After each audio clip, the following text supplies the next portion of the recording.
Bueno, buenas tardes a todas. Veo que somos solo mujeres. Me alegra eso mucho. Eh, Vamos a empezar con la clase del día.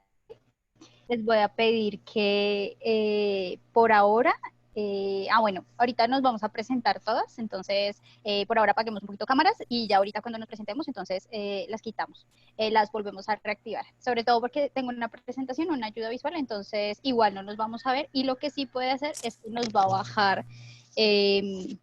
nos va a bajar el nivel de conectividad.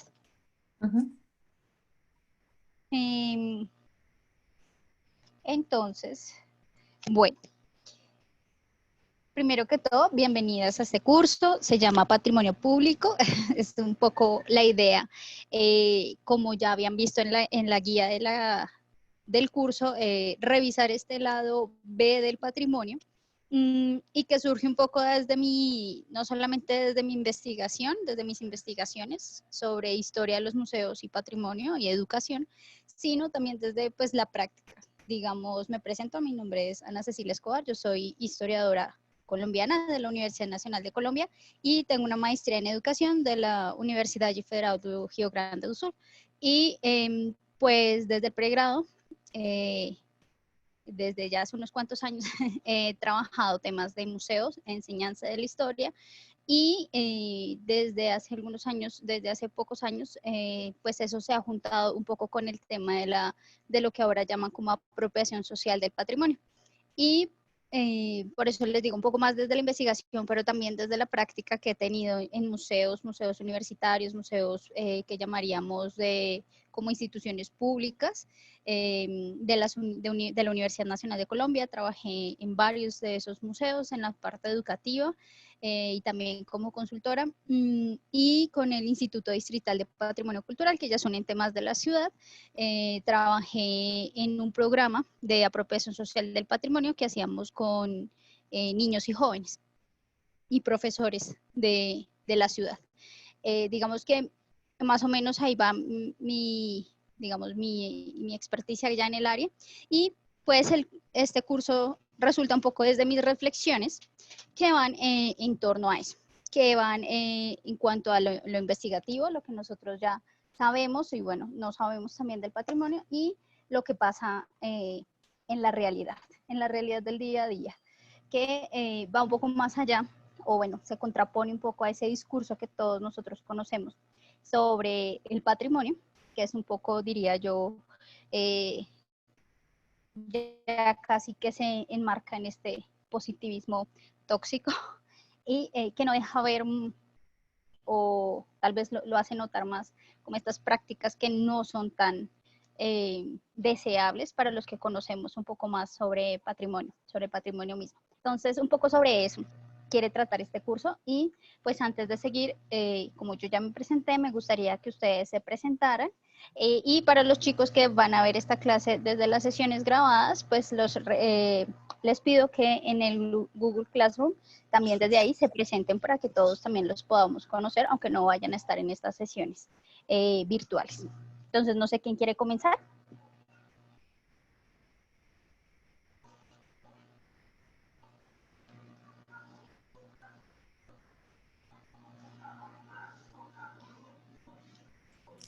Ya, yo voy a comenzar presentándome. Listo. Espera, me voy a habilitar mi cámara. Ahí sí. Bueno, hola a todas. Yo soy Arantxa, soy arquitecta, tengo un máster en Patrimonio Cultural, yo soy de Chile.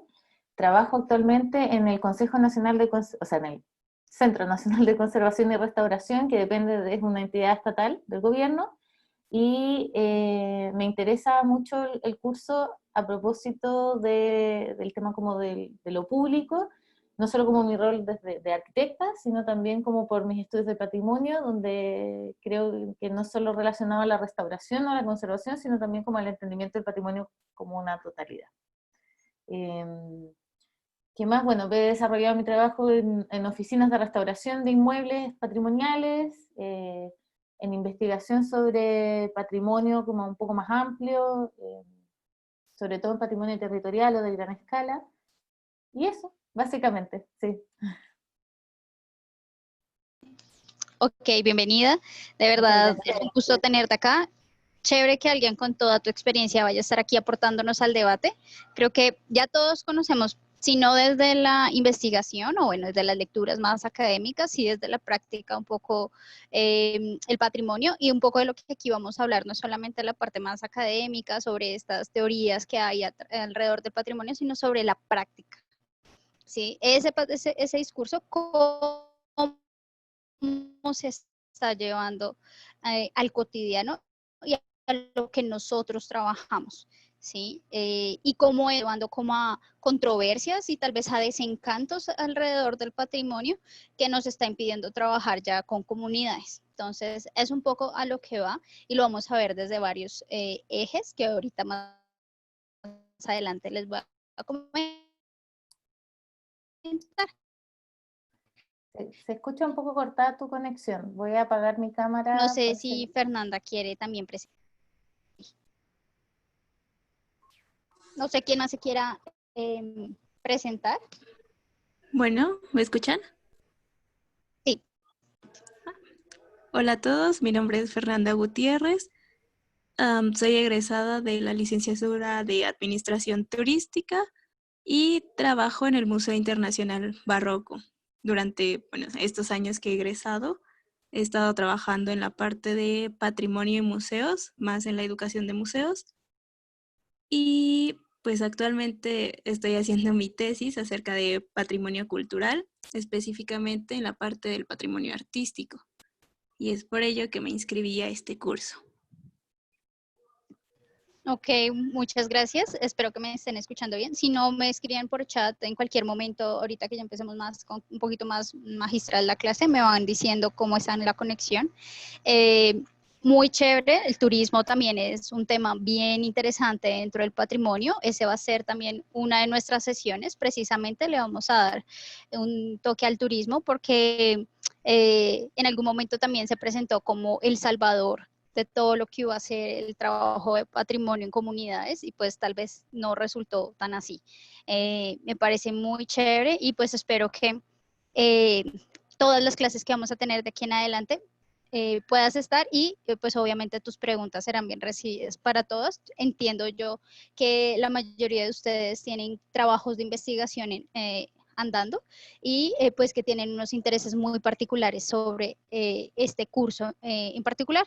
Tal vez trabajemos directamente sobre su tema o tal vez tangencialmente, pero en cualquiera de los casos, ciertamente ustedes me pueden escribir y buscamos bibliografía extra, hablamos, tenemos alguna otra conversación y pues aquí estoy para ayudarles, claramente. No sé si quién más se quiere presentar.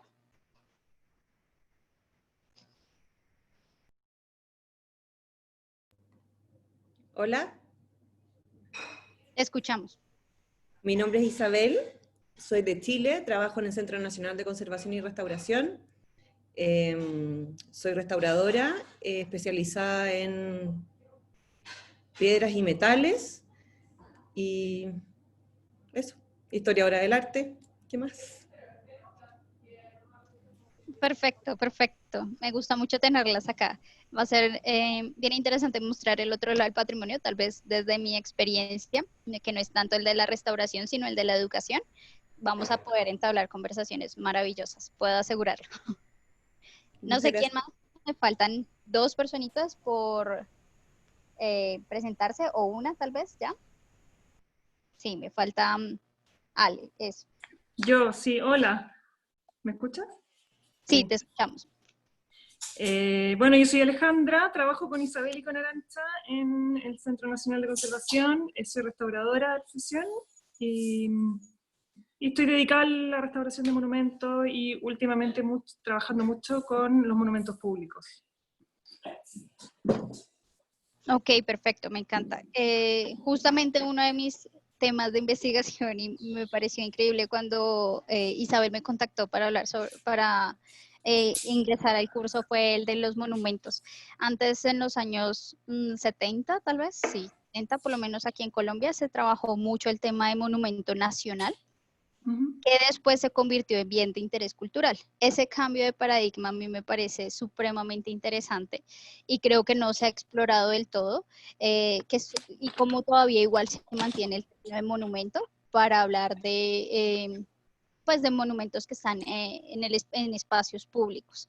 Entonces me parece muy interesante. Sobre eso vamos a tener una clasecita, más que para el tema de monumento como tal, sí lo vamos a tomar como un estudio de caso para hablar sobre participación ciudadana y patrimonio, ¿sí? Porque creo que más allá, bueno, también obviamente está dentro del debate de del daño a monumentos públicos que se hizo durante las últimas manifestaciones, también está el de la participación ciudadana, que creo que es algo de lo que casi no se habla, sino que se puso el foco totalmente sobre el daño a las estatuas o si estaban en el lugar que es o si no, pero pues no se habló mucho del tema de quién es el que dice que es patrimonio y qué es monumento público y qué no es monumento público. Entonces vamos a atravesar también ese debate desde todas las visiones, porque me parece muy interesante y porque me parece que van a estar todos los ejes de los que trabajamos en patrimonio ahí.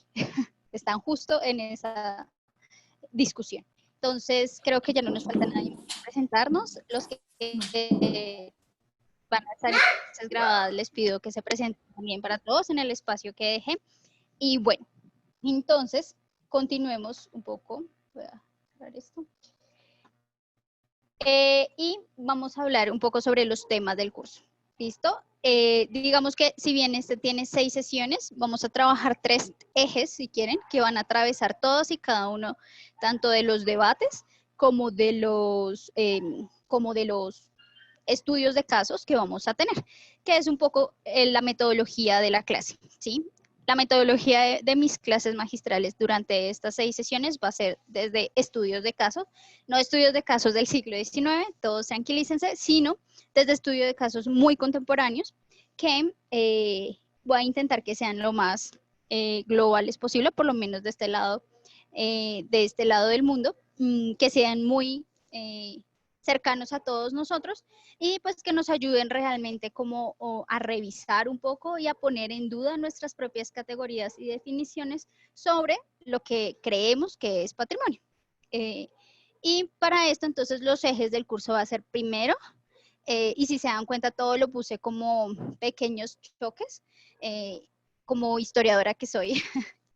Todos lo vemos un poco desde los choques, desde estas discusiones, desde las disputas, si quisiéramos, no porque esto sea negativo, sino porque sucede. Entonces, esta primera lo puse desde la colectividad versus el Estado, y es un poco lo que hablábamos de los monumentos públicos, aunque hay muchos más casos diferentes a esto, y es y aquí vamos a hablar directamente sobre los procesos de patrimonialización y pues de lo que se pensó hace unos 20 años que iban a ser estos procesos y lo que está pasando hoy en día. El segundo tema que vamos a trabajar, bueno, y en este de colectividad versus Estado vamos a hablar sobre derechos culturales, ciudadanía y política y cómo atraviesa el patrimonio todas estas categorías. El segundo tema o eje va a ser el de la identidad cultural versus la valorización.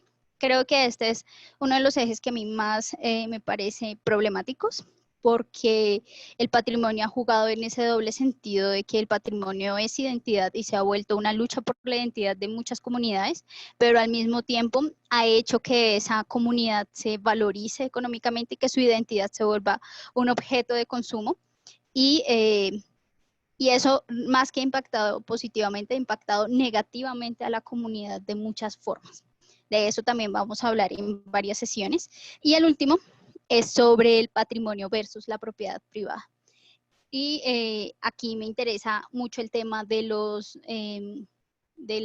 derechos registrados, de las marcas culturales y eso como se ha trabajado en varios países. Para eso voy a trabajar un poco el tema más de Colombia porque es, digamos, el que más conozco de primera mano, como históricamente también y eso como ha trascendido, por lo menos de dónde nace ese proceso. Pero pues yo creo que no ha de ser muy ajeno para muchos de los países latinoamericanos. Entonces aquí vamos a trabajar el tema de patrimonio como identidad y entonces desde su valor público versus lo que sería y lo que no sería considerado propiedad privada. Y quiero que aquí pensemos sobre todo el caso de las apropiaciones culturales que se han hecho, de, por ejemplo, tipos de bordados en México. Aquí en Colombia pasó también, todavía sigue pasando con unas mochilas que son muy famosas, las arhuacas, o en general cualquier mochila tejida por indígenas, en donde casi que la marca registrada se las llevaron los intermediarios y a los indígenas pues no les llega nada por lo producido. Entonces es un poco para pensar eso, pero también se puede pensar desde otras categorías, por ejemplo, en Colombia lo que pasó con el Galeón San José y otros casos similares a ese, donde España alega una cosa, Colombia alega propiedades sobre lo que está dentro del galeón. Entonces, vamos a pensar un poco así. Esos serían los temas del curso. Las sesiones, entonces, para trabajar todos estos ejes, aunque en algunas vamos a trabajar los 3 juntos, son 6. Esta primera vamos a hablar un poco sobre la modernidad y la posmodernidad versus posmodernidad, sobre el entendimiento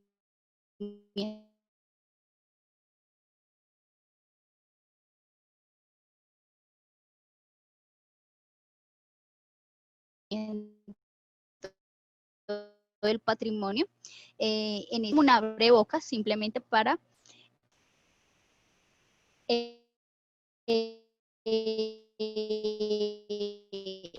lo que vamos a hacer después. Me confirmo. No sé si todos me están escuchando. No, se te cortó un poquito. Ah, ok, perfecto. Pero ahora sí ya me escuchas bien. Ahora se escucha medio cortado, pero un ratito en que se te cortó todo.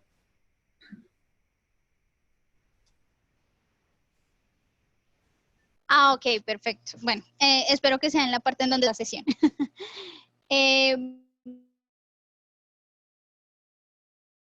Bueno,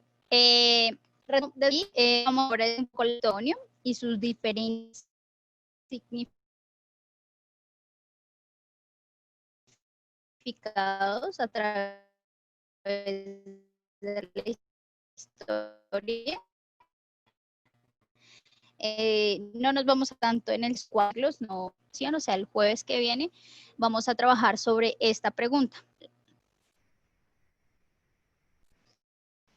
Discúlpenme un momento, a ver si logro mejorar un poco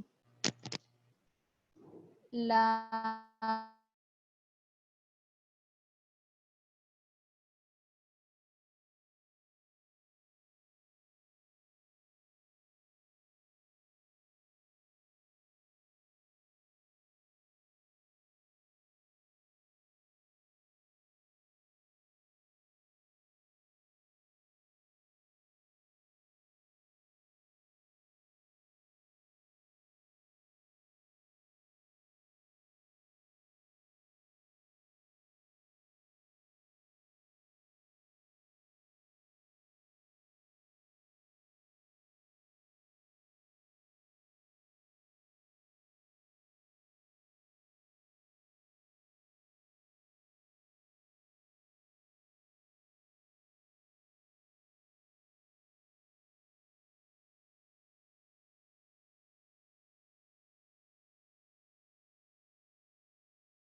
¿Qué pasó? ¿Quién más está?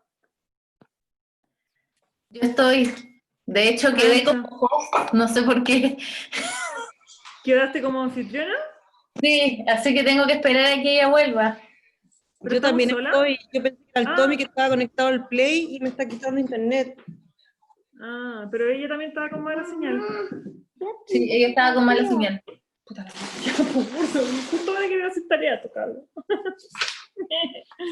Ya, mira, ven. Pinta. Tienes que pintar el color que sale ahí. Oye, me puse nerviosa en la presentación. Ahí volvió. Y la Daisy me gritaba de la oficina, yo no sé si me escuchó. Ahí volvió, sí. Quedó todo grabado, queridos. Qué vergüenza.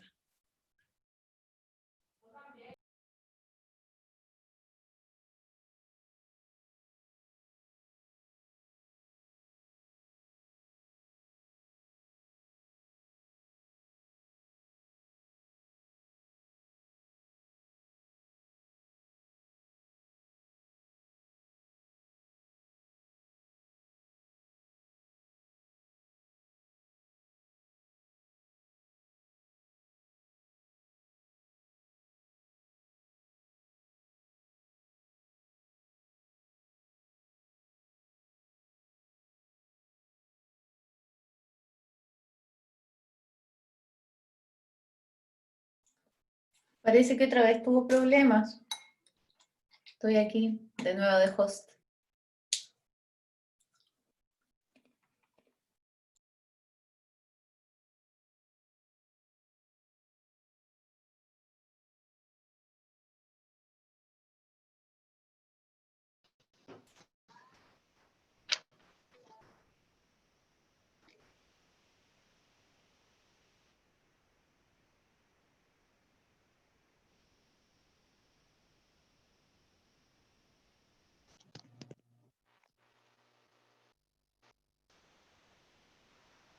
Aló, ¿me confirman que me escuchan?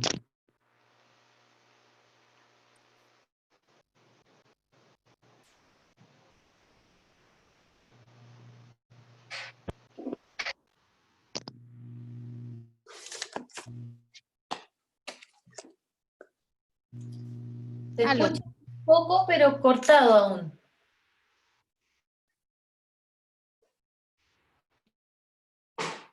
Bueno, les pido una disculpa porque creo que sí es mi internet que está molestando un poco y ya intenté pasarme a repetidores y todavía no lo logro.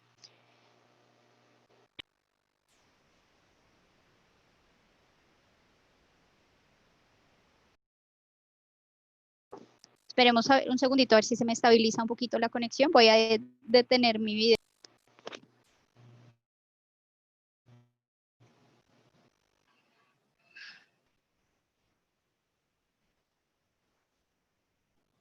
Bueno,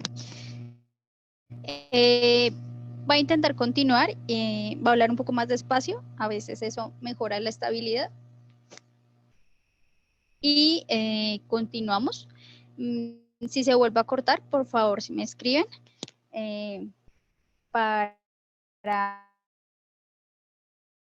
intentar restablecer desde aquí.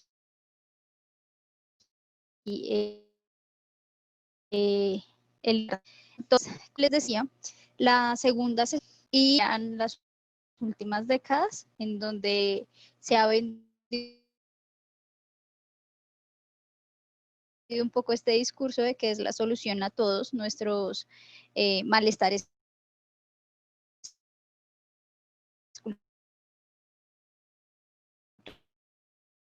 culturales. Entonces, vamos a trabajar un poco sobre los procesos de patrimonio y algunos de sus contras.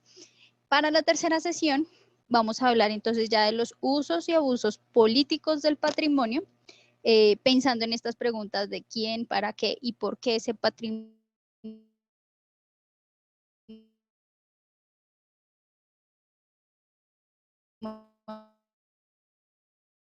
analiza algo.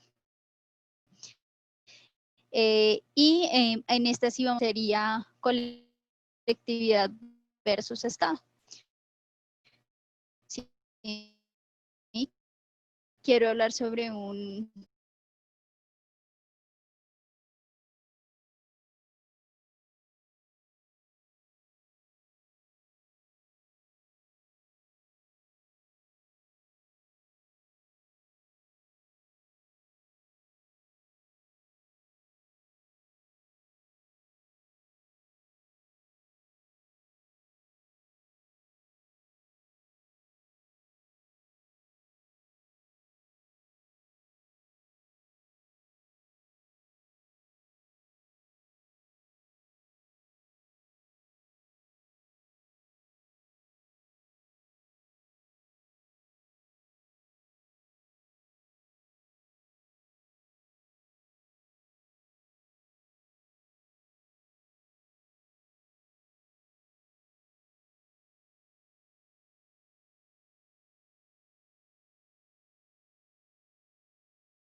Aló, ¿me escuchan? Sí, hola. Sí, qué pena con todos ustedes. De verdad que preciso en este momento se me cayó todo el internet de la casa, entonces tuve que reiniciar todo. Qué pena con ustedes, de verdad. Pero ya. Vamos a continuar.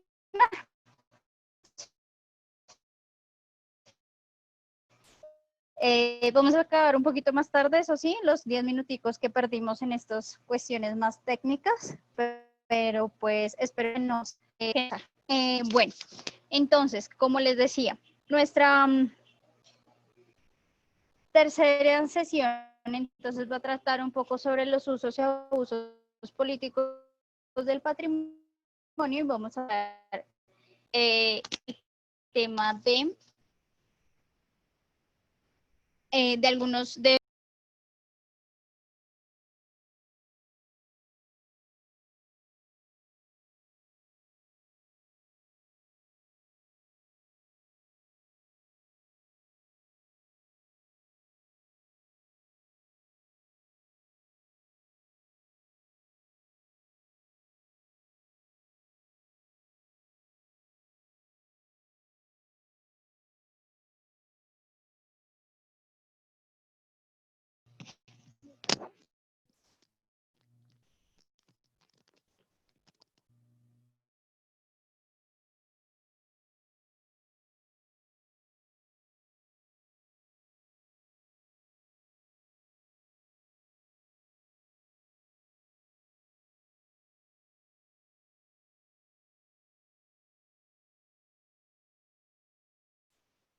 esto nos va a ayudar sobre todo a que todo esté en movimiento. Si ustedes se dan cuenta, el curso está basado en la participación, en el debate, en la lectura crítica de los textos que tenemos. Entonces sí es importante que ustedes estén participando, comentando, poniendo sus dudas en ese mismo espacio y todos vamos a estar retroalimentando.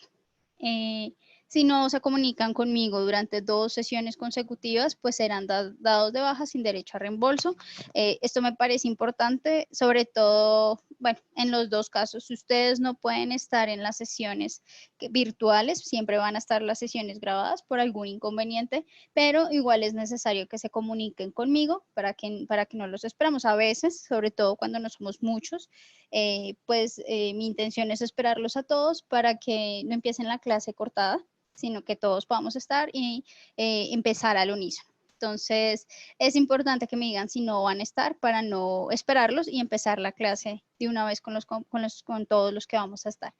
Se comprometen a entregar el trabajo final del curso. De no ser así, pues renuncien a la constancia o certificado del mismo.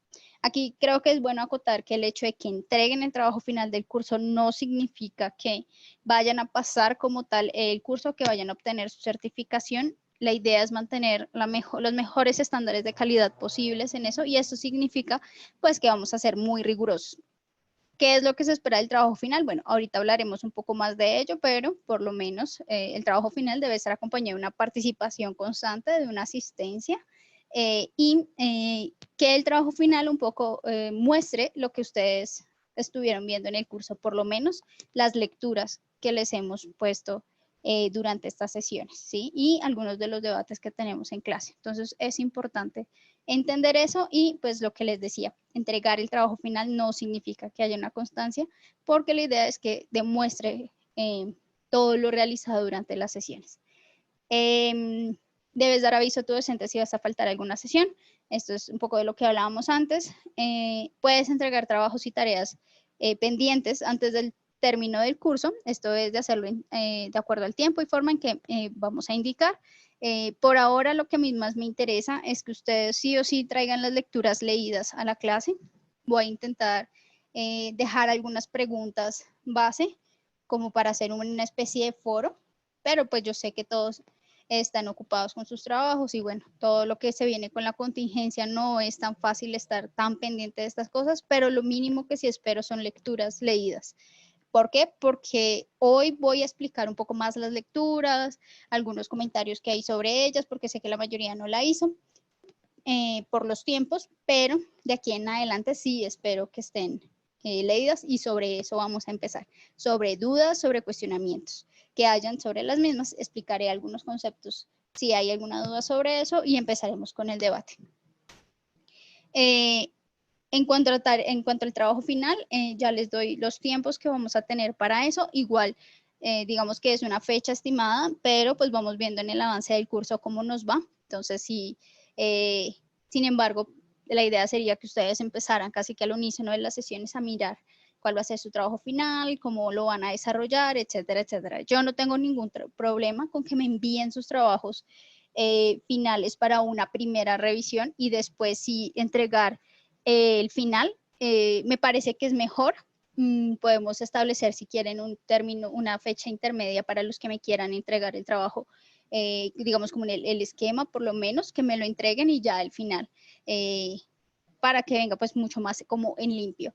Esto sobre todo porque sé que algunos de ustedes están haciendo investigaciones y pues la idea es que, y como yo siempre digo y hasta lo hago en mi propia... en mi propio día a día, no es bueno escribir 3 cosas diferentes que no les van a servir, sino que la idea es que todo lo enfoquen a su propia investigación. Entonces, si también yo les puedo ayudar haciéndole una revisión extra a todo eso, pues bienvenido sea, yo no tengo ningún problema. El docente no recibirá trabajos fuera de fechas ya programadas, a menos de que sea una excepción y se comunique. ¿Sí? Esto es muy importante, sobre todo porque creo yo que en la comunicación está todo. ¿Sí? Por más fallos que haya, por ejemplo, con lo que tuvimos ahorita, si ustedes me escriben un correo, si me piden hablar conmigo personalmente en alguna otra sesión aparte, todo se puede resolver, mientras que la comunicación no sea el mismo día de la entrega del trabajo, sino con anticipación. ¿Sí? Si ustedes me hablan con anticipación, todo puede ser resuelto, porque todos podemos agendarnos. ¿Sí? Yo tengo unas fechas muy establecidas sobre cuándo voy a calificar trabajos, cuándo voy a entrar a la plataforma, cuándo voy a responderles a ustedes. Si ustedes cambian o me entregan sobre el tiempo o después del tiempo, lo más posible es que yo ni me dé cuenta de la entrega de su trabajo, ¿sí? Y simplemente yo paso notas al instituto y no recibirían certificación, ¿sí? A eso me refiero. Si ustedes me dicen con tiempo, no, imagínate que esta semana voy a estar en un evento, tengo que estar afuera, no alcanzo, lo que sea, se me presentó X o Y cosa sobre eso, yo puedo decir, listo, entonces voy a pasar notas hasta el otro día, ¿sí? Pero todo eso se hace desde la comunicación. Estas son las reglas del juego como generales. Estas son mis reglas del juego. La primera es estar listos 10 minutos antes de empezar la clase, de forma tal que las mismas se den en los tiempos establecidos. Hoy estuvieron todos muy bien, hoy todos estuvieron a tiempo, me gusta eso, me parece que es algo que tenemos que seguir. Yo usualmente empiezo 5 minuticos antes, abro la reunión en Zoom para que se empiecen como a alistar. Sin embargo, yo empiezo 4 y 5 si veo que falta alguien, pero pues más allá de 4 y 5 no pues por una cuestión de respeto a los compañeros que llegaron en los tiempos. Lo segundo es que los micrófonos deben estar apagados a menos que se abra el debate o se quiera hacer algún comentario, para lo cual se pedirá el espacio vía chat. Entonces, no es de abrir los micrófonos y hablar. Sobre todo lo digo para los que no han tenido clases virtuales. No se abre el micrófono y se habla, no, por chat se escribe que quiere hablar. En ese momento yo cierro mi conversación o cuando yo termino de hablar les digo perfecto, entonces sigue. Si la pregunta es muy larga. Muchas veces, muchos de ustedes prefieren escribir la pregunta en el chat y yo las voy contestando. Entonces, cualquiera de las dos sirve. Al ser una clase teórica, es necesario que se traigan las lecturas leídas y por lo menos una pregunta para ser debatida en grupo, ¿sí? A eso me refiero. Estas clases, al ser un poco más teóricas y para que no se vuelva una retahíla en un monólogo, la idea es que ustedes traigan las lecturas leídas, ¿sí? Yo propondré preguntas, debates dentro de las clases, pero pues la idea es que ustedes participen. Y la mejor forma de participar, pues es que ustedes hayan leído las lecturas y indaguen un poco más allá de ellas, sería lo ideal. Para eso, pues lean todo, tomen apuntes y pues traigan preguntas. Pueden ser preguntas del mismo texto o algo que ustedes logren como conectar a su realidad, ¿sí? Si yo no las puedo responder, las responderemos en grupo. Soy humana, así que hay cosas que no sé, pero muchas veces esas preguntas nos traen debates muy interesantes en grupo y tal vez alguno de ustedes sí sepa la respuesta o nos demos una idea entre todos. Entonces, para que podamos trabajar en esta clase, vamos a necesitar eso. Por último, sobre el trabajo final, va a ser un ensayo corto, máximo 5 páginas, no creo que sea más. No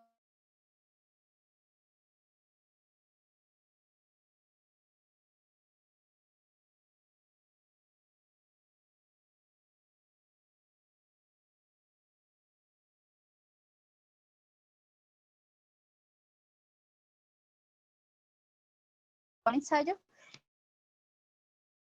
Y desde ahí también podríamos, les puedo enviar algunas correcciones. Para los que quieran, claramente. Y el ensayo, ¿sobre qué va a ser? Bueno, el ensayo va a ser sobre uno de los temas de las 6 sesiones que tenemos.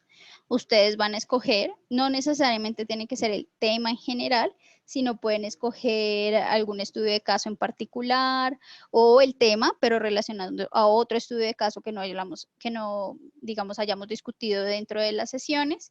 Y sobre eso harán el ensayo corto. Cuando digo que dé cuenta de lo aprendido en el curso, me refiero a que utilicen algunas de las lecturas que vayamos a leer aquí y a debatir entre todos, y que den cuenta de algunos de los debates que se hayan hecho. Entonces, de las ideas que hayan salido, que hayan surgido entre todos, comentarios, etcétera. A eso me refiero con el ensayo corto. Obviamente, si van a utilizar lecturas debidamente referenciadas, pues porque si no sería plagio. Entonces la idea siempre es mantener un poco el estándar académico que nos compete. ¿Listo? Esas serían mis reglas del juego. Ahora sí vamos a empezar el tema breve de la clase que nos compete. No sé si alguno tenga alguna pregunta sobre las reglas, sobre el trabajo final. Obviamente, tal vez igual en otras clases vamos a hablar un poco más sobre esos ensayos finales, sobre el trabajo final, lo que digamos, les daré también en Google Classroom también una guía más específica sobre qué quieren el trabajo final, pero por ahora sería eso, para que empiecen a pensar el tema. Si no tienen ninguna pregunta, entonces pues empezamos un poco ya más en serio con el trabajo.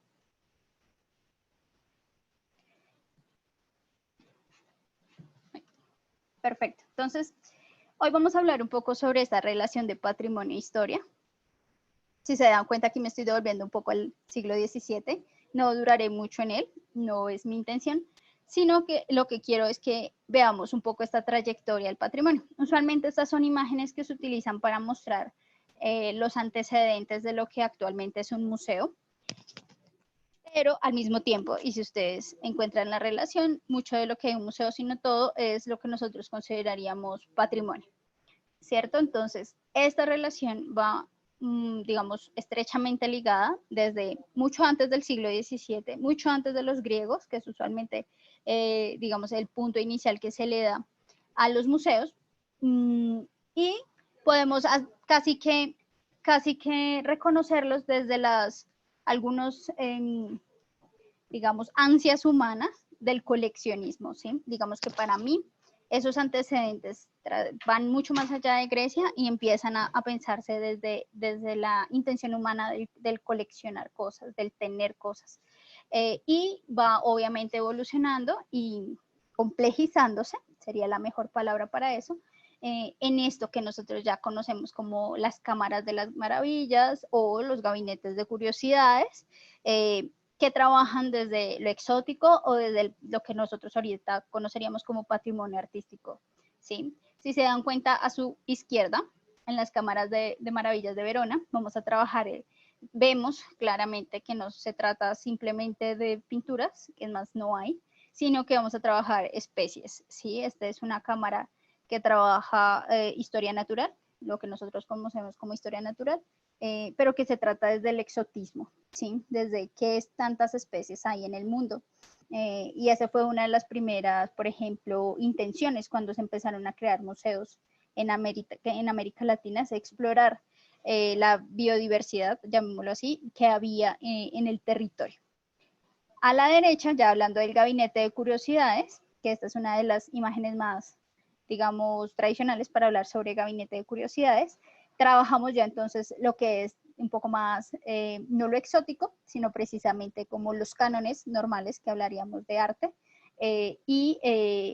digamos, este estatus social que proviene de precisamente el coleccionar estas obras de arte de diferentes pintores, ¿sí? Y de diferentes partes del mundo, manteniendo cánones muy tradicionales y muy clásicos en la pintura. Entonces son dos tipos de colecciones, ¿sí?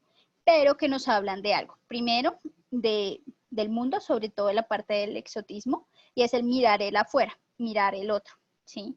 Y al mismo tiempo, el estatus social que tiene la persona de esta colección. Esto nos lleva entonces al siglo XIX, con la Revolución Francesa, y este paso de las colecciones de ser de carácter privado a carácter público, ¿sí? Y creo yo que ese es un antes y un después que se da en cuanto al manejo del patrimonio, ¿sí? Esto no quiere decir que, por ejemplo, en Grecia no pasara, o en Roma, sí, en esos momentos sí hay, digamos, evidencias de colecciones netamente públicas, como trofeos de guerra, pero creo que aquí hay una intencionalidad más clara que trasciende el trofeo de guerra y que es mucho más interesante, que es el de la generación de un pasado común, de una, casi que de intentar mostrar una genealogía de la nación, del Estado, desde los griegos, desde los clásicos, hasta el momento histórico en el que se crea, por ejemplo, un Estado laico francés, ¿sí? Entonces, creo yo que Francia en este caso, sí, tal vez no me gusta tanto la visión eurocéntrica, pero creo que para este caso sí es un antes y un después sobre el patrimonio como tal. Entonces, vemos el museo como resguardo del patrimonio nacional, que es un poco lo que les decía, pero pues aquí lo que nos interesa es un poco más la visión sobre el patrimonio, pero el museo siendo un primer lugar de resguardo de este, y no un resguardo como nosotros lo pensamos, de salvaguarda, de casi que de conservación, sino como el lugar donde debía estar, porque es un lugar público, donde todos iban a ver un discurso que se genera para entender la nación, ¿sí? De dónde nace esa nación. Y lo que nos hace, es decir, la identidad de esa nación se iba a mostrar en el museo a partir de su patrimonio. Y ese patrimonio, obviamente, en un primer momento, pues estaría constituido por estas colecciones, porque realmente sí, muchas de estas colecciones que antes eran privadas pasaron a ser museos públicos, pasaron a los museos públicos y vamos a encontrar precisamente esto. Muchos museos nacionales tenían colecciones de historia natural y al lado otras salas con pinturas, digamos, de un tono más clásico, que era, digamos, lo que se tenía, y muchas veces también otros de curiosidades varias del mundo, ¿sí? Como esas salas que después se conocen como salas etnográficas. Entonces, todo eso también componía estos primeros museos nacionales. La intención entonces era, sobre todo en Europa, mostrar ese otro para entenderse a sí mismo, ¿sí? Es un poco la diferencia de, digamos, de idea que se tiene ahora, porque ahora en el museo no se muestra el otro para entenderse a sí mismo, se muestra el nosotros para entendernos al nosotros. Y se tienen algunas, digamos, exposiciones temporales, si se quiere pensar desde ahí, para entender ese otro también.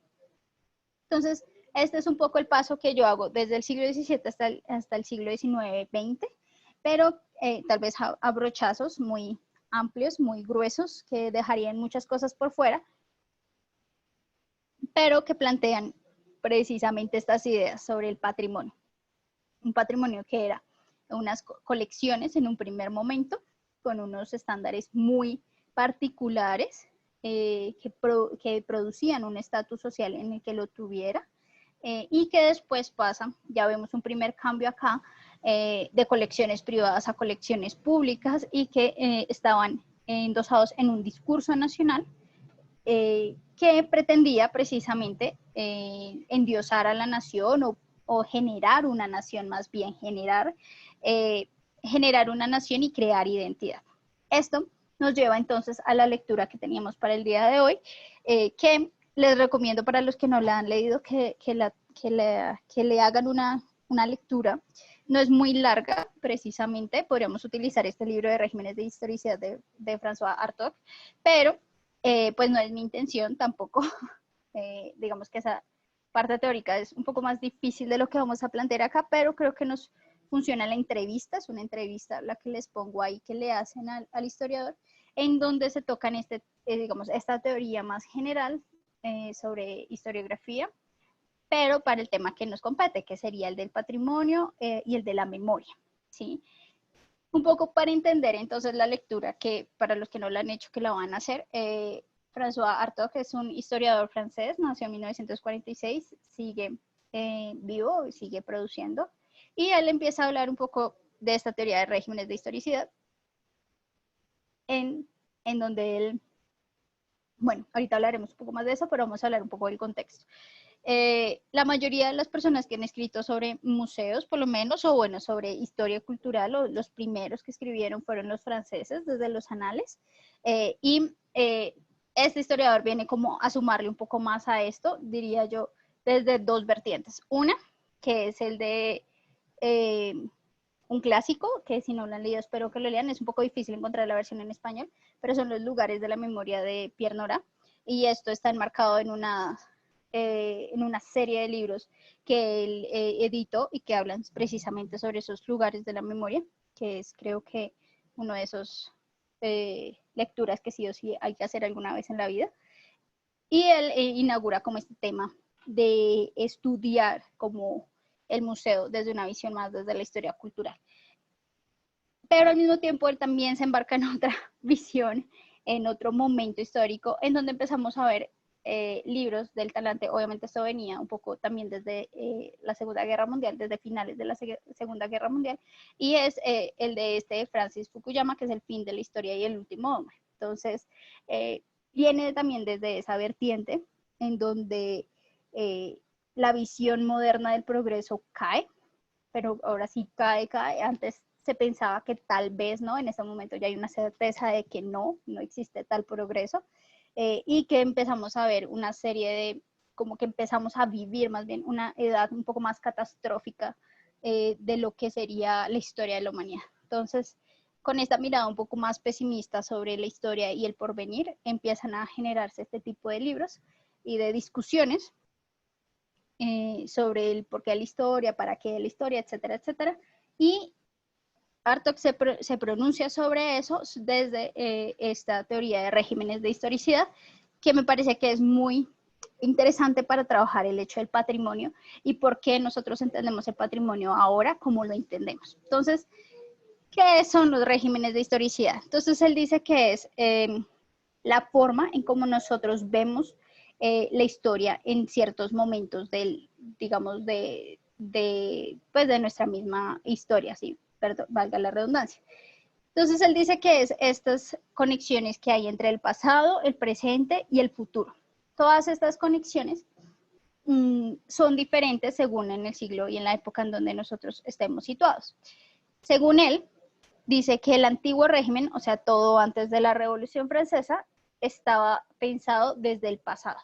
El pasado, o la historia magistra vitae, que significa historia maestra de vida, significaba que todo estaba en el pasado, es decir, el pasado es el que nos va a enseñar sobre el presente y sobre el futuro, ¿sí? Es eso a lo que vamos. Entonces, no es el de todo pasado fue mejor, no, sino que es a través de entender el pasado como nosotros vamos a ver el futuro. Ellos veían algún tipo como de ciclos, pero también como de causalidades, aunque no tanto como lo que sí es en el siglo XIX, pero sí entendían que si nosotros veíamos y estudiábamos lo que ya había pasado, pues iba a ser mucho más fácil proyectarnos hacia el futuro. Entonces, ese era un poco el régimen de historicidad del antiguo régimen. Esto cambia en el siglo XVIII y XIX, sobre todo con una palabra que para mí es central, y es el progreso. Cuando empezamos a trabajar el progreso, no solamente desde, por ejemplo, la revolución industrial y estas revoluciones tecnológicas que empiezan a haber durante el siglo XIX, sino que es un cambio total de mentalidad, donde es la ciencia la que nos iba a llevar hacia el futuro.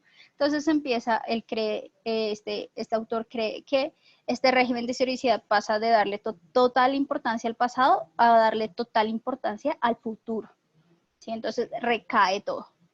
¿Qué es lo más importante entonces? El futuro. ¿Cómo vamos a llegar al futuro? A través del avance científico y tecnológico, y eso nos va a permitir llegar hasta él.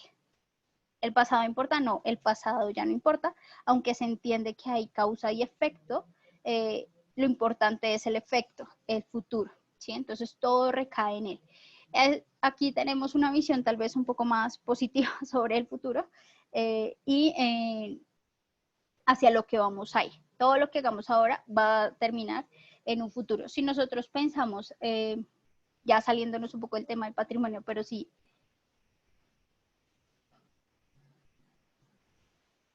Ok, perfecto.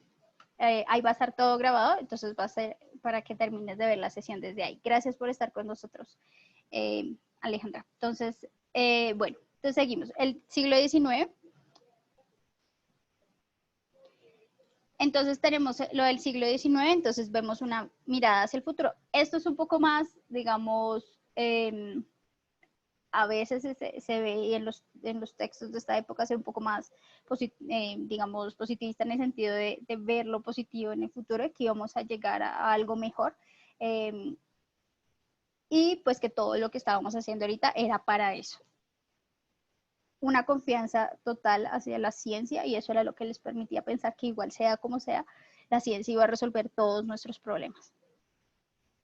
Digamos que hasta aquí todo tiene claridad. En lo que él nos comenta sobre el presente y en cuanto salió este libro, él habla que nuestro régimen de historicidad es el del presentismo, ¿sí? Y esto es algo que todavía se trabaja mucho, tal vez no en la misma acepción que él hacía, pero sí el del presentismo pleno, ¿sí? Bueno, presentismo. En la entrevista que ustedes van a leer le preguntan si creen que es un presentismo, digamos, casi que coincidencial, o es un presentismo pleno, es decir, totalmente consciente y que va a llevar a otra nueva era. Y él decía, y él respondía que sí, que él creía que era precisamente un presentismo pleno. Esto nos lleva entonces a qué sería este presentismo pleno. ¿Qué mejor forma de explicarlo? Y creo que es la mejor forma de explicarlo como en contraposición a lo que venía antes, que era la modernidad.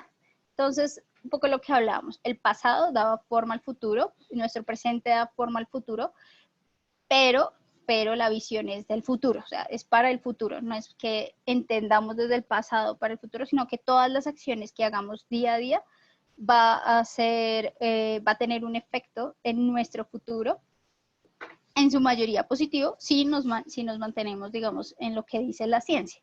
Será un poco. Eso nos lleva entonces a la intención o al concepto de progreso, en donde el progreso siempre va hacia arriba, ¿sí? Entonces todo el mundo entendía que siempre iba a mejorar, que no, esto no iba a desmejorar, sino que siempre iba a mejorar. Digamos que lo que sucede y el cambio durante la Segunda Guerra Mundial es precisamente esto.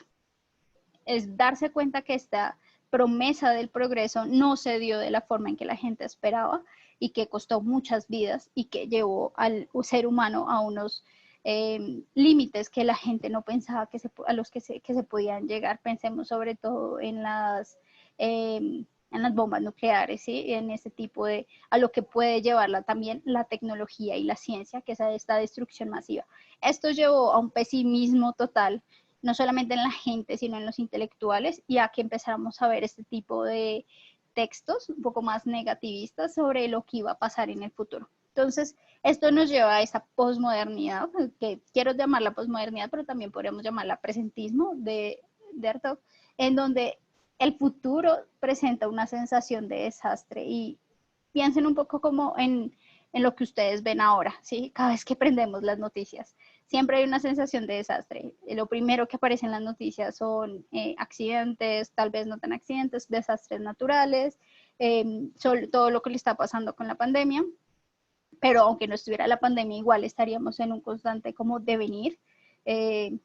en donde nosotros no podemos planear nada, sino simplemente estar preparados para lo que el azar escoja para nosotros, y el azar usualmente no escoge cosas buenas. Esa es como la sensación general. Y creo por mucho este es uno de los autores que mejor logran como acoger el espíritu de la época y entender las sensaciones generales, no de los intelectuales, sino como de la gente. Entonces creo que esto es un poco a lo que se refiere este presentismo, y es que precisamente por la caída del progreso vemos en el futuro una sensación de desastre, es decir, nosotros ya no planeamos para el futuro porque no hay mucho que planear, porque viene el desastre. Entonces, ¿qué es lo que tenemos que hacer? Empezar a pensar en nuestro presente, solo en el presente. El presente es lo único que tenemos y es lo que medianamente se puede salvar.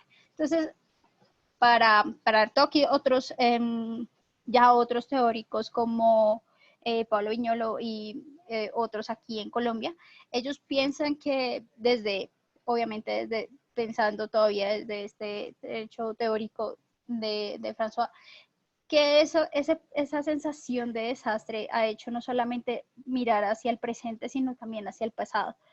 Y generó una necesidad constante de salvaguardar el pasado, de conservarlo, de mantenerlo para las futuras generaciones. ¿Por qué? Porque es lo que más estable, digamos, hubo en nuestro ser, ¿sí? Entonces, esto es un poco más, digamos, casi que desde la sensación se produce esta teoría, lo cual me parece lo más salvable realmente, y nos hace pensar esta necesidad constante de mantenerlo todo tal y como estaba, en las condiciones donde estaban, o si no mejor, de este afán continuo que tenemos nosotros desde nuestros trabajos de tenerlo todo muy, muy bien, que no le pase nada, que se mantenga lo más posible en el tiempo, y pues de conservarlo todo. Sí, eso no pasaba antes, no se conservaba todo, había una selección más, digamos, más precisa sobre qué se debía ser conservado y qué no, y casi que el resto lo botaban a la basura, porque había, digamos, un entramado, otro discurso, ¿no? Había otras necesidades. Ahorita tenemos esta necesidad constante de salvaguardar el pasado, y esto surge también desde este deber de la memoria, ¿sí? Este deber de la memoria que también podemos, digamos, encontrar un antecesor muy claro y obvio frente a la Segunda Guerra Mundial, que es donde empiezan estas discusiones sobre el deber de la memoria con las víctimas, ¿no? Pero que ese deber de memoria, digamos, trascendió a las víctimas y se volvió algo más general a todas las comunidades en donde nosotros estemos. Entonces, esto hace que el patrimonio tome otras características en estos últimos años y empecemos a ver procesos de patrimonialización mucho más, digamos, incluyentes, pero también más generales, ¿sí? Y empezamos a ver estos intentos por volverlo casi todo patrimonio, ¿sí? Esto es algo que, digamos, mi postura no es muy clara frente a esto, pero sí hay muchos, por lo menos, investigadores del área que también pelean un poco con el hecho de patrimonializarlo todo, y el de empezar a ver patrimonio, esto cada 5 o 6 años se genera un nuevo patrimonio. Pues primero teníamos un patrimonio cultural, bueno, un patrimonio artístico, histórico, esto después se volvió patrimonio cultural, empezó a entrar dentro de esta categoría de lo cultural, después entonces hubo pues las discusiones en torno a lo que sería el patrimonio natural, digamos que desde hace algunos años entra en el juego también el patrimonio inmaterial, y ahora ya estamos en lo que es patrimonio mixto, y se puede ver una línea del tiempo tal vez un poco más clara sobre cuáles han sido esas necesidades que han generado este patrimonio. Esto, como vamos a ver en el resto de las sesiones, tiene cosas buenas y tiene cosas malas, tal vez más buenas que malas, pero que sí nos habla de un momento histórico en el que estamos, en donde están estos tres conceptos en juego, ¿sí? El patrimonio, la memoria y la identidad. Creo que tal vez más para nuestro lado latinoamericano que el de para el europeo y hasta para el norteamericano. En nuestras realidades, estos tres conceptos van a estar ligados casi en todo, tanto en la ejecución de trabajos de restauración como en el de proyectos ya culturales más grandes en torno a lo que nosotros consideraríamos patrimonio, o en general sobre identidad o sobre memoria. Igual vamos a casi que terminar en esta tríada de conceptos para trabajarlos todos en juego. Cada uno de ellos tiene todas las diferencias posibles, todos los tratamientos que ustedes quieran, tanto la memoria como la identidad como el patrimonio. Cada uno es un concepto bien complicado en sí, pero que en general van a estar todos juntos, ¿sí? La memoria lleva a la identidad lleva al patrimonio, el patrimonio lleva a la memoria y a una identidad, ¿sí? Y todos tienen conexiones entre sí.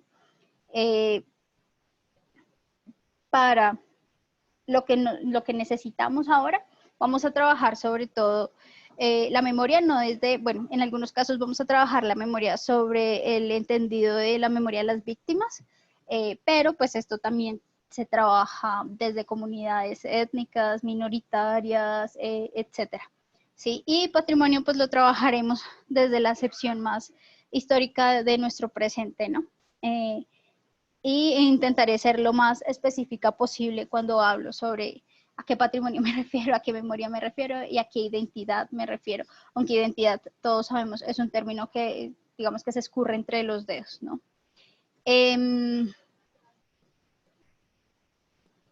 Quisiera, bueno, que miráramos un poco, vamos a mirar. Este es la lectura que teníamos para hoy. Digamos que en este también explica muy bien sobre qué es el régimen de historicidad, si no, y si quieren conocer más sobre el tema, pueden ver el libro que les puse dentro de las diapositivas. Regímenes de historicidad se llama, es un clásico, y creo que para algunas de sus investigaciones estaría perfecto. Es algo que usualmente uno lo reconoce más dentro del campo de la historia, pero no tanto dentro del campo del patrimonio, no sé por qué, pero que tiene unas conexiones increíbles. Les voy a dejar otro texto también, pero ese sería complementario, sobre las paradojas del patrimonio. Es un poco como la línea teórica que vamos a manejar dentro del curso, digamos, como los ejes teóricos que inspiraron un poco este curso, aunque este es un texto de hace 10 años, y aunque en otras disciplinas uno pensaría que no es tan antigua, en este sí, entonces está un poquito desactualizado con respecto a sucesos que han pasado en los últimos 10 años en torno a las políticas del patrimonio. Entonces tienen que leerlo con cuidado, pero ese también lo recomiendo mucho. Y bueno, aquí tienen otros de los textos que él también ha escrito. Creo que la mayoría se encuentran en internet fácilmente, entonces no hay ningún problema. Lo que más me interesa aquí, bueno, que lo lean y que retomen de esto, porque aquí hablan de muchas cosas, tal vez más desde lo historiográfico, pero que retomen de aquí todo lo que tiene que ver con el patrimonio, identidad y memoria. De esa tríada, aquí tiene algunos apuntes. Que me parecen fundamentales para abrir una mesa de debate. ¿Listo? Entonces, me gustaría ya para estos, minutos que no son tan cortos, pero sí tenemos tiempo, es como abrir una mesa de debate a partir de una de las frases que él más trabaja en ese texto, precisamente es cuando habla de que la importancia que ha adquirido en nuestra sociedad es el patrimonio, es que es una manera de negociar con el presentismo. Entonces, cuando se refiere a esta frase, y por eso esta es también una buena forma de que entremos al resto de debates que vamos a tener, es que yo les voy a proponer algunas frases sobre las lecturas que vamos a tener, pero como se pueden dar cuenta, sin leer el texto es un poco difícil de entrar a estos debates porque la frase podría parecer como carente de contexto, ¿sí? Entonces es por eso que es tan importante las lecturas, que las traigan, digamos, leídas por lo menos, ¿sí? Entonces aquí simplemente mi intención era que nosotros, que ustedes también se pusieran desde sus prácticas profesionales o investigativas, que empezáramos a pensar realmente el patrimonio es una manera que nosotros encontramos para negociar con esta, y cuando hablo de presentismo, cuando el autor habla de presentismo aquí, él habla de esa, digamos, sensación de desastre del futuro, o es otra cosa, o el patrimonio es otra cosa, ¿sí? Que no es precisamente porque nosotros veamos en el futuro un desastre, sino porque vemos, no sé, esperanza o que una forma de empoderamiento cultural y político de comunidades desligadas pues anteriormente del Estado, por lo menos no invisibilizadas por el Estado, digámoslo así. ¿Qué creen ustedes? ¿Qué importancia ha adquirido realmente el patrimonio para todos nosotros? Quiero, no sé si alguien quiere hablar sobre eso en estos momentos, desde sus prácticas personales también, que le quieren aportar, o si tienen preguntas también sobre lo que he hablado en los últimos minutos, porque la idea no es que, digamos, que se vuelva una retahíla entre de mí conmigo, sino que se vuelva como un poco una charla entre todos. Esa es la intención de este curso, y podríamos empezar. No, y quiero que lo sepan, nunca hay una respuesta errada, ni hay una respuesta totalmente certera en estos debates. Precisamente la idea es que entendamos otros puntos de vista, el de otras personas, desde otras realidades, desde otros contextos, donde claramente el patrimonio podría ser empoderamiento, como para otros podría ser una catástrofe real. Entonces, no sé si alguno quiere comentar algo al respecto.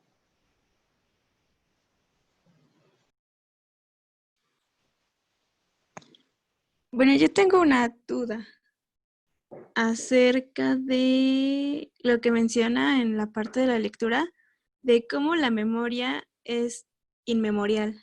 Entonces nos comenta parte de eso y mi duda va a cómo se puede explicar esta suerte del acceso indirecto que menciona de la memoria inmemorial y cómo todo reivindica acerca de la memoria y cómo crea un cortocircuito en esto. Ok, ¿me puedes dar, tienes exactamente la página donde él habló de eso? Porque hay varios momentos donde él habla sobre la memoria. No anoté la página, pero es después de que habla acerca del desarrollo de la memoria, del deber de la memoria. Espérame a ver si lo encontramos así. Bueno, eso también sería bueno. Bueno, acá, sí, se ha construido una asociación bastante fuerte entre memoria e identidad. ¿Sí? ¿Es sobre esto? Sí, deber de memoria es sí. Bueno, eso también es importante que lo anoten siempre en sus lecturas, no solamente por esto, sino en general. Siempre es importante tener la página porque uno en el momento dice, claro, va acá. Después, cuando uno va a hablar o a escribir en un texto aparte más académico, uno tiene que volver a la lectura otra vez para encontrar en dónde está la cita. Y se vuelve todo un lío. Entonces, acá, pensemos esto, acá me voy a tomar el atrevimiento de leer esta parte, sobre todo para los que no leyeron la lectura, para que entremos en contexto. Entonces, aquí le pregunta Pablo Avellaneda, creo que se llama el profesor que hace la entrevista, le pregunta a François, no obstante, y pienso en América Latina, se registran numerosos movimientos que apelan al pasado, los movimientos indígenas, por ejemplo, donde el pasado tiene un rol central, por lo que el presentismo pareciera más bien ser una ideología de los grupos dominantes.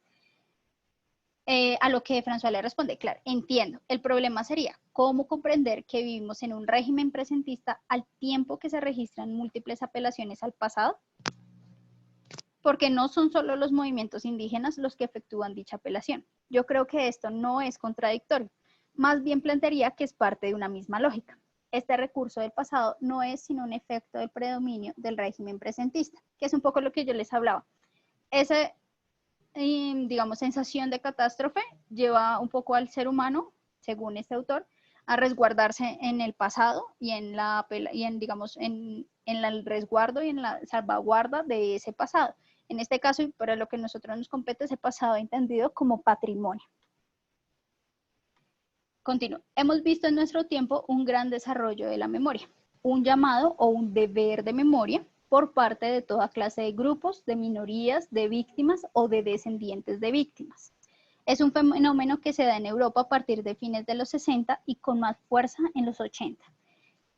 Esto nos está hablando de lo que ya les había mencionado, ese deber de la memoria, que empieza como víctimas, pero que nosotros también podemos ver que es un deber de memoria que se traslada a América Latina, sobre todo después de las dictaduras, ¿sí?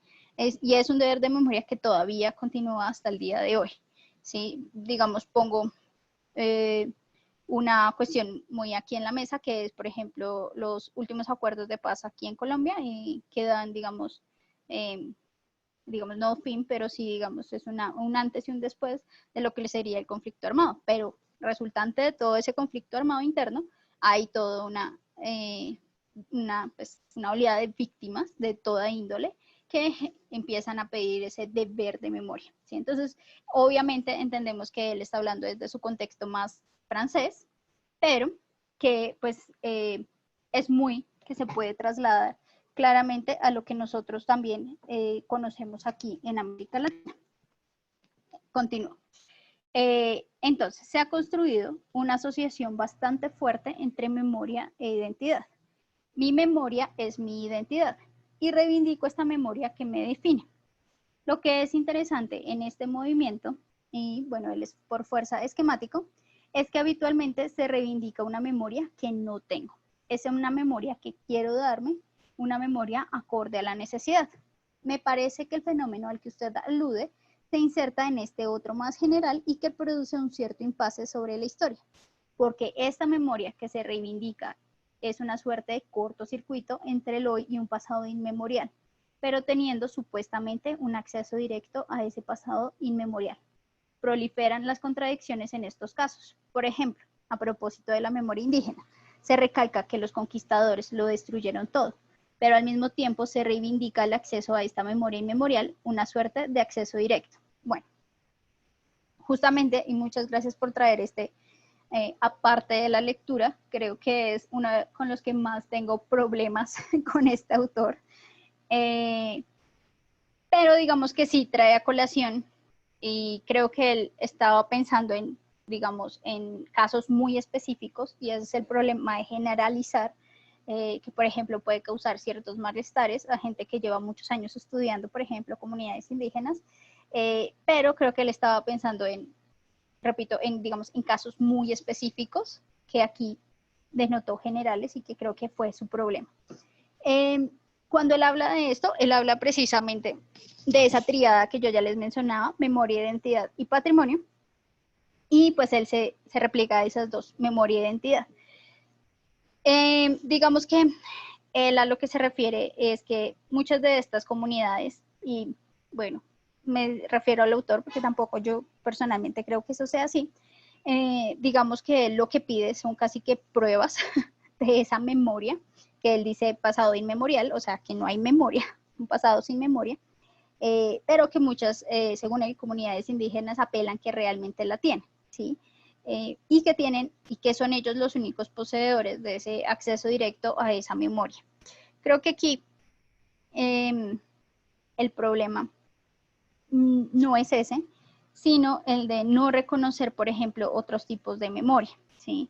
Y en eso creo que, y les recomiendo mucho los textos de Enzo Traverso, él tiene, se los voy a escribir en el chat, el nombre de este autor, hay muchos textos de él, y que cualquiera es muy bueno, tiene varias notas sobre la memoria, por ejemplo.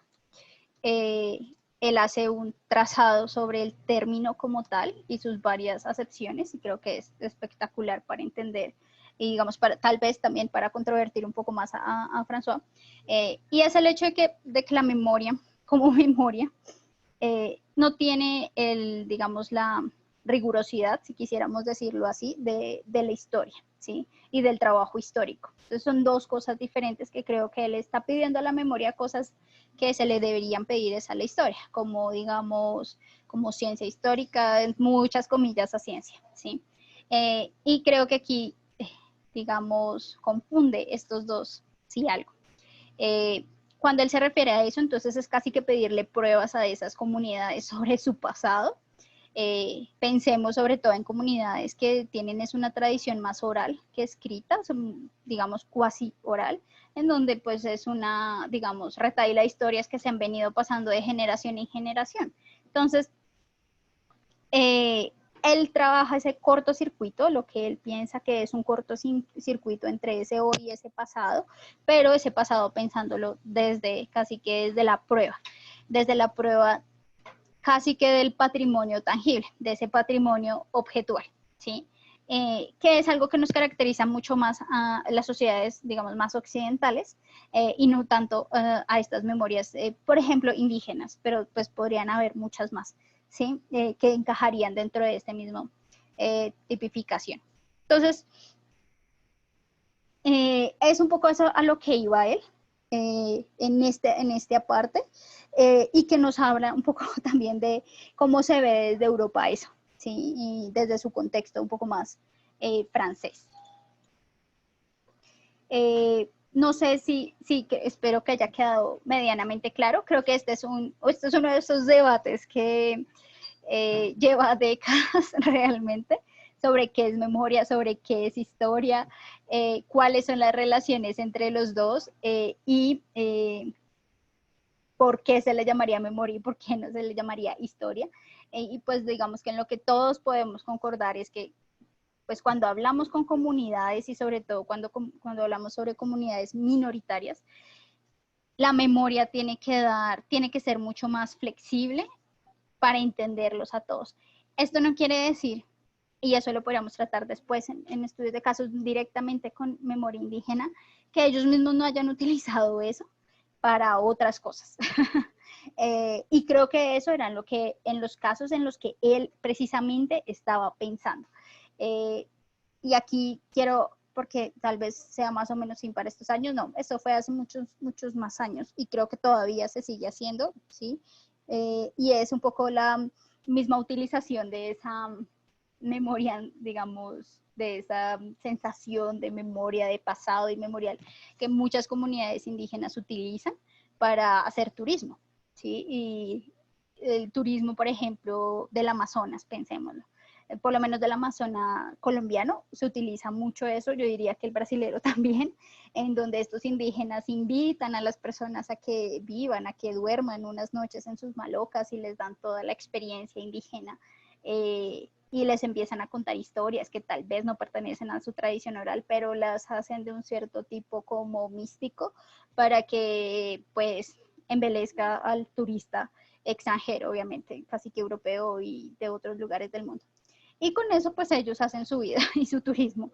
Creo que tal vez se refiere un poco más a eso o de esos otros abusos de la memoria que, digamos, también se han hecho desde las comunidades indígenas. Yo no voy a decir que no, y también sería romantizar mucho a las comunidades indígenas. Creo que esto tampoco se debe hacer. No sería, digamos, lo ideal cuando uno está trabajando con comunidades.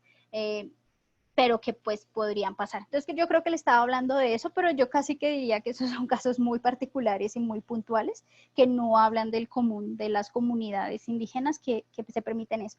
Y aunque fuera así que se diera ese tal cortocircuito, creo que es también desde un poco entendimiento de lo que es memoria e historia para estas mismas comunidades, porque tal vez para ellos no hay ese cortocircuito que para nosotros sí hay, pensándolo desde las sociedades un poco más occidentales. No voy a decir que nosotros seamos directamente sociedad occidental, pero pues que sí mantenemos por lo menos esa lógica. Entonces tal vez estaba pensándolo más así, y pues esa sería como mi forma de responderle un poco a este autor. No sé si alguien más tenía otra pregunta.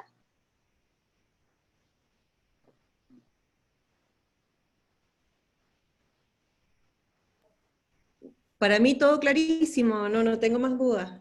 Ok, perfecto. Aquí hay otra parte que también, espérame a ver si la encuentro.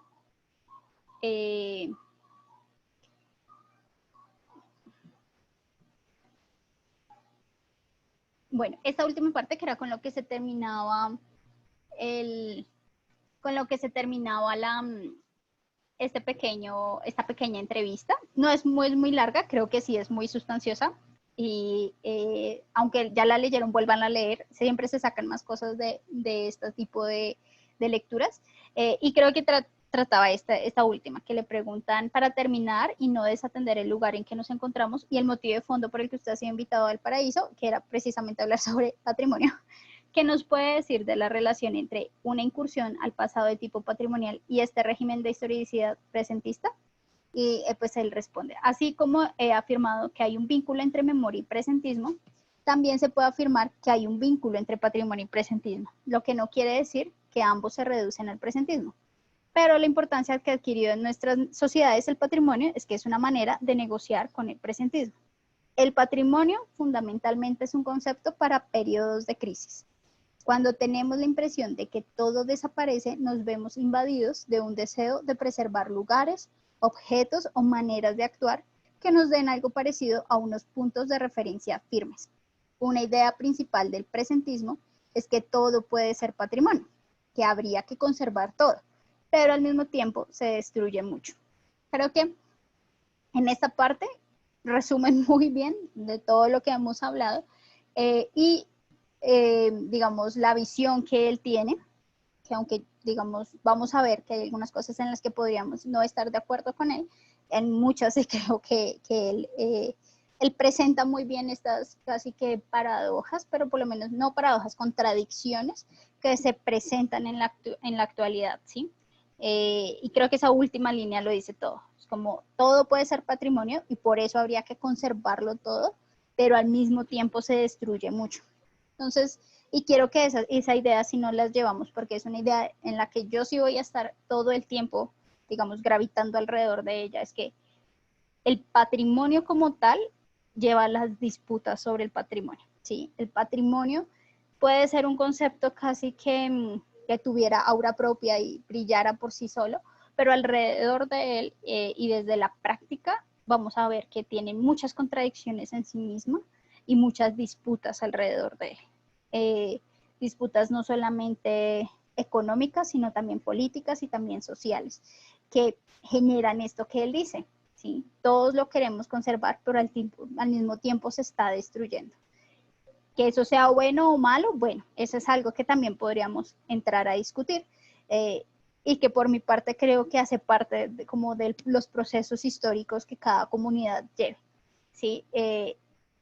Y que nos lleva a hablar un poco también sobre monumentos públicos y todo lo que ha pasado en estos últimos meses. Entonces, a lo que voy es que esas contradicciones y esas disputas hacen parte del concepto de patrimonio. Por eso yo no quise darles ahorita una definición clara sobre lo que es el patrimonio, porque usualmente, no sé si ustedes se han dado cuenta, pero casi que entra a ser todo, todo es patrimonio, mientras que alega la identidad y la memoria de una comunidad. Y creo que se queda en un discurso muy sesgado sobre lo que realmente pasa alrededor de ese patrimonio. Entonces, las políticas culturales nos hablan muy bien de qué es patrimonio, creo que hay un consenso muy general sobre todos los teóricos sobre qué es patrimonio, pero la disputa o los debates es sobre alrededor de ese patrimonio, sobre lo que pasa cuando se patrimonializa algo, cuando no se patrimonializa algo, quién lo hace, quién no lo hace, por qué el Estado y por qué no la gente, cuál es la participación ciudadana para patrimonializar algo, ¿sí?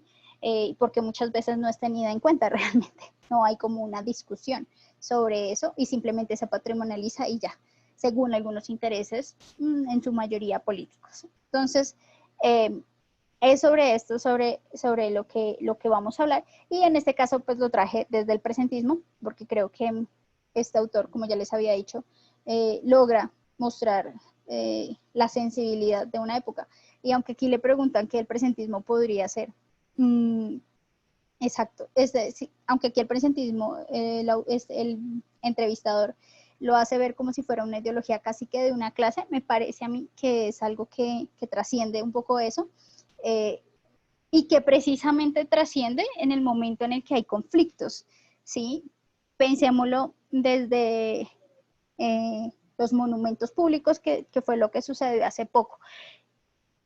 si nosotros no creyéramos en ese futuro de desastre y de que tenemos que salvar y que necesitamos salvaguardar ese patrimonio, pues no, precisamente no hubieran pasado esas disputas entre las personas que creían que ese patrimonio, esas estatuas no los representaban y que por tanto se debían tumbar, y las autoridades locales o nacionales que veían en eso un ultraje hacia el pasado de la nación, sea cual sea el pasado de esa nación, y aunque eso no represente a lo que la comunidad quiere que sea representado. ¿Sí? Entonces, este mismo presentismo para mí no es algo tan de clase, para mí es algo un poco más generalizado, pero que al mismo tiempo, como todo, tiene sus matices, ¿sí? Entonces, bueno, los invito a que leamos, toda esta entrevista.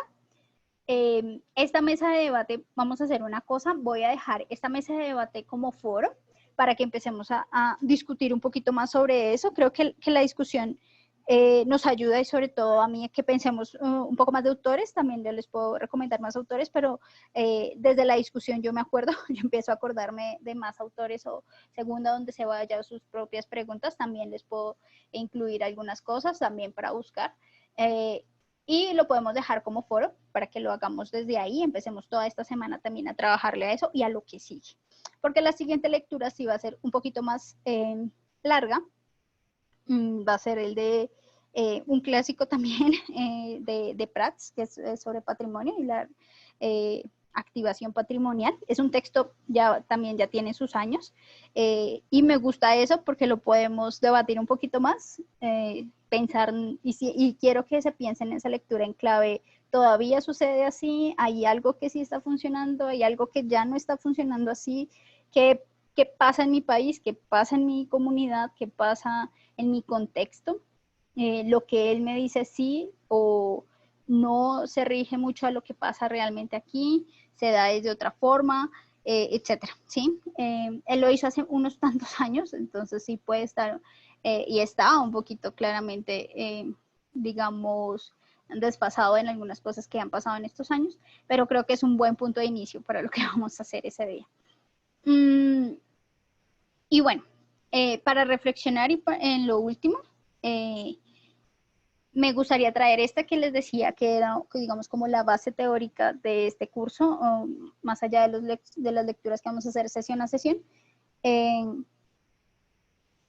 y que me parece importante para cerrar esta sesión. Bueno, esto es de Pablo Viñolo, que yo les decía, es una lectura del 2010, y lo que él nos escribe es esto: el lenguaje y las prácticas del patrimonio se están rápidamente transformando en el horizonte de sentido para toda negociación de identidades y toda disputa alrededor del campo cultural. Dicho de otra manera, tanto la cuestión de la identidad como la cuestión de la cultura tienen que pasar cada vez más por el filtro de los procesos de patrimonialización, si aspiran a tener vigencia económica y visibilidad política.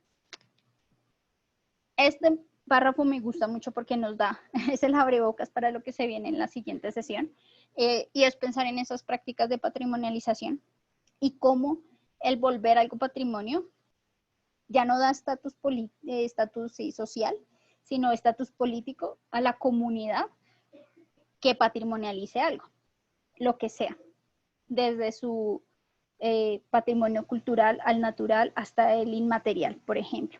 Entonces, esto nos ha llevado a otra negociación, que es lo que aquí llaman negociación de identidades, y eso es algo muy poderoso si pensamos que negociación usualmente se utiliza para pensar en valores comerciales, y como acá, bueno, este autor, digamos, trabaja cultura e identidad como dos conceptos aparte. Para mí también lo son, aunque digamos que en este caso uno va a ir con la otra muy junta, ¿sí? Y como esto va a generar vigencia económica y visibilidad política, que son esos dos ángulos también desde los que vamos a ver el patrimonio, ¿sí?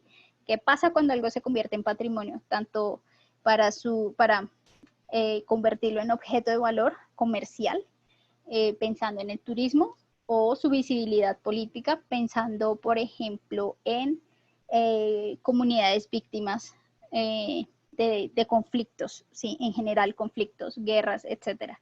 Como ellos empiezan a generar visibilidad a partir de la patrimonialización. Entonces, que harían la tarea de el debate para que empecemos a reflexionar un poquito esto y a partir de la lectura, que yo espero dejárselas mañana porque es un poquito más larga, cómo vamos a pensar entonces cada uno como estudios de caso, como qué caso podría funcionar, qué caso fue exitoso, qué caso se dio al pie de la letra, como dice este autor, o qué estudio de caso definitivamente, digamos, no fue exitoso o empezó por un lado, empezó por el otro y ciertamente no cumplió todo el proceso. Entonces, esas serían las dos. No sé si alguno tenga alguna otra pregunta, alguna otra reflexión, comentario, sugerencia. Si no, entonces nos veríamos el otro jueves a las 4, ya arreglaremos los problemas técnicos, no se preocupen, ya no habrán más interrupciones. Y pues nos estaríamos ya charlando, pero pues en la plataforma del curso. Muchas gracias, Ana Cecilia, muy interesante todo. Darte las gracias nomás. Perfecto, no sé si alguno tenga alguna otra.